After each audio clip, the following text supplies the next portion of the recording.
we have with us Mr. Mihir Shah, Executive Director, Vipul Organics Limited. Good afternoon, Mihir. Good afternoon. Would you talk about the trends in the dyes and pigments industry from a global perspective as well as India perspective? See, globally, the trend was India used to be an alternate option after China, right, for dyes and pigments. But the scenario has moved very quickly. Now there is a shift in the paradigm.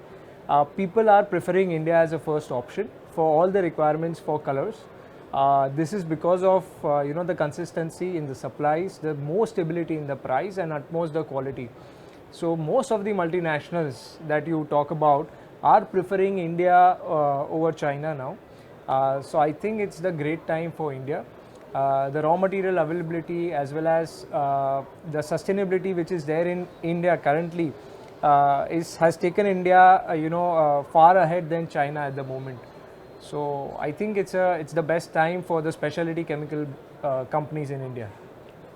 Recently, you are celebrating 50 years Yes. of colors, Right. and 50 years of Vipul Organics Limited. Correct.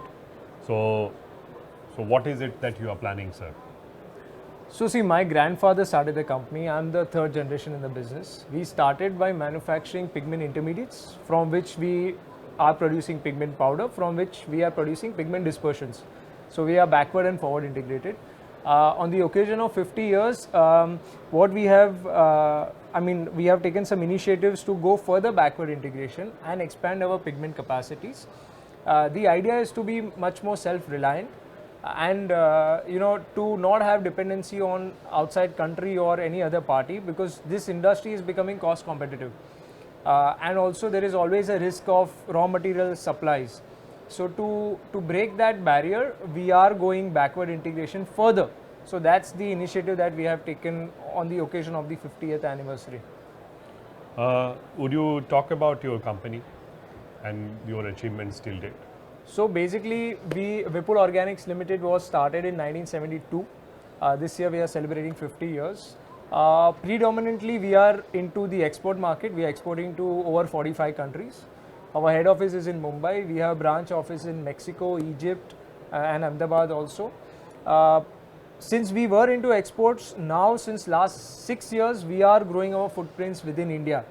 We have appointed more than 18 distributors in the last 2 years within India. We have 5 manufacturing plants.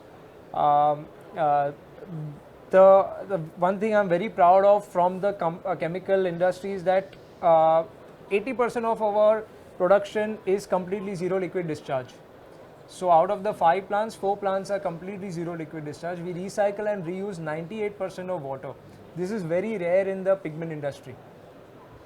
And moving forward, we have just acquired a land in December 2021 at Saikha, that is in Gujarat, where we are going to start the production in next 24 months. So there we are going to do further backward integration and also scale up our pigment capacities.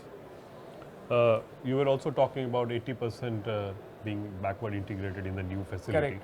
So can you talk about your commitment in terms of capex that you are for this facility? What would be the capacity that you are building in this facility? See, the capacity would be, as I said, right now, 50% of the raw material comes from China still. With this new capacity, we would be reducing this to only 20-25%. So almost 80% it would be make in India products that we would be using. Out of this 80%, 70% would be manufactured at our plant. So that's with the backward integration. Also in pigments, we have done forward integration to pigment dispersions. So pigment dispersions are water based. So from the powder we convert to liquid. So there the capacity is close to 350 tons per month. So which is a very good capacity for an Indian company. And the advantage with us is that since we make our powder, we have very strong position on the dispersions also. And what's the capex that you are investing? At the Saikha project, it's a big project. So we are looking at somewhere about 85 crore investment in the next 24 months. Okay.